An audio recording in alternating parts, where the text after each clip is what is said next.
अस्सलाम वालेकुम स्टूडेंट्स, ये मेरा बेटा आपके पास चैप्टर 3 है, major climatic regions of the world, यानी कि मौसम के लिहाज से जो है दुनिया के मुख्तलिफ खितों के बारे में डिस्कशन है यहाँ पर।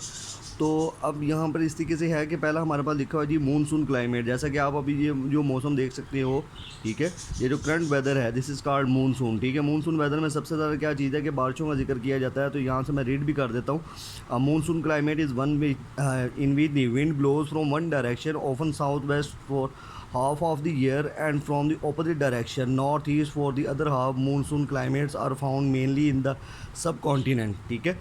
अब यहाँ पर इस तरीके से है कि सब कॉन्टिनेंट बर सग़ीर के अंदर ये मानसून का एक मौसम रहता है, यानी कि पाकिस्तान, इंडिया, यानी कि आप ऐसा कह लें कि बर आज़म एशिया जो है उसके अंदर मानसून का ये मौसम रहता है। मानसून के मौसम से मुराद यही है मेरा बेटा बारिश, ठीक है। हम यानी कि बारिश और गर्मियों का जो मौसम है उसको हम उसके मिक्सचर को हम कहते हैं, ठीक है। और इसमें इस मौसम के अंदर बहुत ज़्यादा बारिशें होती हैं जिसकी वजह से हम इसको मानसून क्लाइमेट में लेकर आते हैं, ठीक है। और ये आपके पास सीज़न जो है तकरीबन शुरू हो जाता है आपके बेसिकली जो इसका जो सीज़न है वो जुलाई का एंड होता है, ठीक है। यानी कि जुलाई के एंड से बारिशें जो हैं वो शुरू हो चुकी होती हैं, ठीक है। अच्छा, और इसके अंदर से आपने क्या करना है, शॉर्ट क्वेश्चन आपके पास बताए गए हैं, कुछ मैं आपको इंपॉर्टेंट एमसीक्यूज़ वगैरह भी अंडरलाइन करवा देता हूँ, इसको आपने सिर्फ रीड डाउन कर लेना है, ठीक है। और बीच में आपने ओबियसली या तो आप लोग अभी वही करोगे जो आपको बताया गया है, ठीक है। नेक्स्ट पेज के ऊपर आते हैं जी। ये नेक्स्ट पेज मेरा बेटा आपके पास है जी।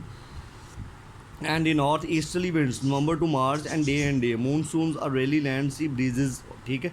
इसको सारा पढ़ने की अगर आप जाएँ तो पढ़ सकते हो। ये मैं एक एमसीक्यूज आपको बता रहा हूँ, ये इसको अंडरलाइन करें। Rice grows well in monsoon climate, ठीक है, क्योंकि चावल की जो फसल है उसको ज़्यादा पानी दरकार होता है, और अल्लाह के फजल करम से अगर बारिश है तो जो चावलों की फसल है वो ज़्यादा अच्छी होती है, ठीक है। ज़हन में रखिएगा कि चावलों की वायद फसल है कि जिसको पानी की दरकार, यानी कि पानी की जो वाटर की रिक्वायरमेंट्स हैं वो बहुत ज़्यादा होती हैं, ठीक है। अगला मेरा बेटा आपके पास है जी Mediterranean climate. This is one of the most favour climates in the world. It is very limited and is sound, आगे लिखा हो रही है, and is found generally between 30 to 40 latitude and the western side, यानी कि मगरबी की जानिब, ये हम कहते हैं नहीं वेस्टर्न कंट्रीज़, यानी कि ऑस्ट्रेलिया हो गया, अफ्रीका हो गया, ठीक है, ये नॉर्थ अमेरिका हो गया, और यहाँ पर जितने भी एरियाज़ जो है यहाँ पर इस तरीके का क्लाइमेट होता है, ये खुश्क क्लाइमेट कहा जाता है, ठीक है। अब यहाँ पर है जी ना, इसका फ़ायदा क्या होता है, यहाँ पर फ्रूट्स, वेजिटेबल्स, अब आगे उनकी एग्जांपल भी दी हुई हैं, ठीक है, यानी कि उनको उगाने में ज़्यादा मदद मिल सकती है, ठीक है। अब यहाँ पर आप देख सकते हो वेजिटेरियन, आपके पास लिखा जी vegetarian climate is ideal for growing high price crop such as oranges, ठीक है। अब ऑरेंजेस के लिए यानी कि बहुत ज़्यादा बारिश का पानी दरकार नहीं होता, ठीक है, थोड़ा सा खुश्क क्लाइमेट दरकार होता है। और ये एक ऐसी हमने नाम सुना होगा जी सेमोथोर, ठीक है, तो वो ज़मीन भी इसके अंदर शामिल हो जाती है, ठीक है। अगरचे वो ज़मीन किसी काम की नहीं रहती, यानी कि उसके ऊपर किसी किस्म की कपास, गंदम वगैरह हम लोग काश्त नहीं कर सकते, तो वो भी क्लाइमेटिक रीजन है। क्लाइमेटिक रीजन से मुराद ये है कि ऐसे इलाके हैं कि जिनके ऊपर मौसम का इफेक्ट होता हो, ठीक है। अब आगे लिखा हो जी cattle and sheep farming is suitable for higher study less fertile soils in the Mediterranean climate, ठीक है। यानी कि हमने देखना है कि अब आप देखते हो कि बहुत ज़्यादा ये आपको नज़र भी आ रहा होगा, ये सेमोथोर की ज़मीन है। इस ऐसी ज़मीन के ऊपर, यानी कि सेमोथोर से मुराद ये है कि ज़मीन में कुछ पानी की मिकदार जो है किसी जगह पर कम होती है, किसी जगह पर ज़्यादा होती है, ठीक है।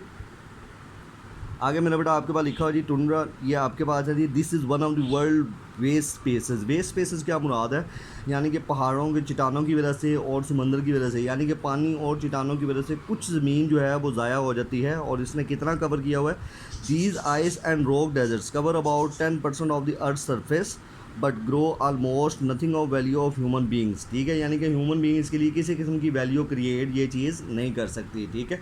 अब 2 टाइप्स ऑफ टुंड्रा है, आपके पास एमसीक्यूज भी है, ठीक है, उसके नाम आपने याद करने हैं। Arctic tundra towards the poles and the alpine tundra which is the mountains above the timber line, ठीक है। अब ये माउंटेन्स के दरमियान जितनी भी सरजमीन है, आप मुझे बताएं, लेट्स सपोज अगर आप किसी नॉर्दर्न एरिया में विजिट के लिए जा रहे हैं तो वहाँ पर पहाड़ों के दरमियान में जितनी भी जगह हैं वहाँ पर हम किसी किस्म की कोई ना तो फसल काश्त कर सकते हैं, ना ही कोई और चीज़ उगा सकते हैं, ठीक है। तो ये आपके पास वेस्टर्स एक लैंड से उन्होंने बताया हुआ है, इसको एक नाम उन्होंने मेंशन किया हुआ है। अच्छा जी, अब आगे आपके पास अगर मैं पूरा पढ़ूँगा तो ये आपके पास का टाइम नहीं है मेरा बेटा, ये आप देख सकते हो दी अल्पाइन टुंड्रा, क्या इसकी पिक्चर भी है, और मेरा बेटा बुक के ऊपर आपने देखना है इसको, दी आर्कटिक टुंड्रा, ठीक है, यानी कि पहाड़ों के चट्टानों की वजह से और पानी की वजह से वो जगह जो है ख़राब हो जाती है, ठीक है, वहाँ पर रॉक्स बहुत ज़्यादा होती हैं। आगे मेरा बेटा आपके पास है जी equatorial climate, the earth from about 12% north and south of the equatorial at normal latitude that is not mountain tops, ठीक है। ये भी एक टेम्परेचर का बेसिकली है, एक रीजन और एक क्लाइमेट का नाम है, ठीक है। इसको भी आप स्किप करें, नेक्स्ट पेज के ऊपर आएँ। यहाँ पर मेरा बेटा आपके पास है जी टेम्परेचर, मैं आपको वो बता दूँ जो आपके लिए बहुत ज़्यादा इंपॉर्टेंट है।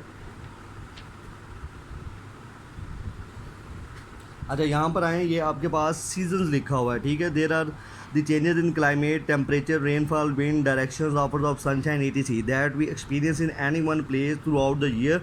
We all know spring, summer, autumn and winter and that these are opposite in the northern and southern hemisphere. यानी कि बच्चे हमारे पास उन्होंने मौसम के बारे में बताया गया है, सीजन्स के बारे में बताया गया है, ठीक है। अब आपके पास ये 4 फीचर्स भी हैं, इनको भी आपने देख लेना है, करना आपने वही है जो आपको MCQs दिए गए हैं, ठीक है। और नेक्स्ट मेरा बेटा आपके पास है जी land round the equator experience, very little differentiate between the seasons, ठीक है।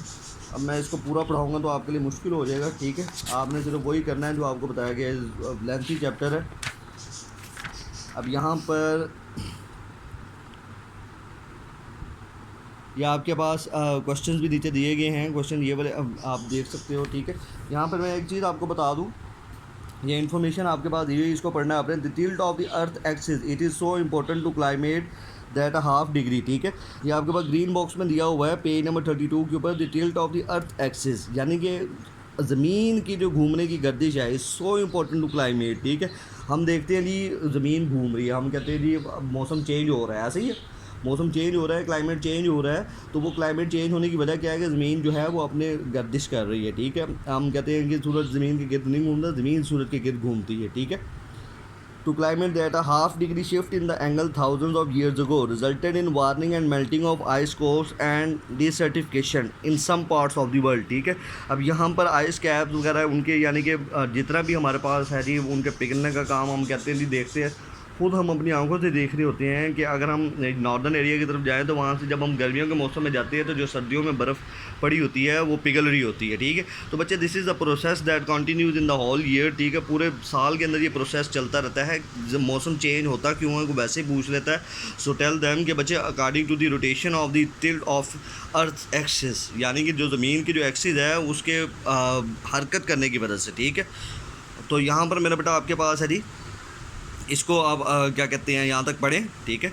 इसको यहाँ तक पढ़ें इस चैप्टर में से। अगर आपका कोई वो उम्मीद है कि आप शॉर्ट क्वेश्चन वगैरह वैसे भी आप क्लासेस लें, ठीक है। कुछ बच्चे ऐसे हैं जो कि क्लासेस नहीं ले रहे, ठीक है।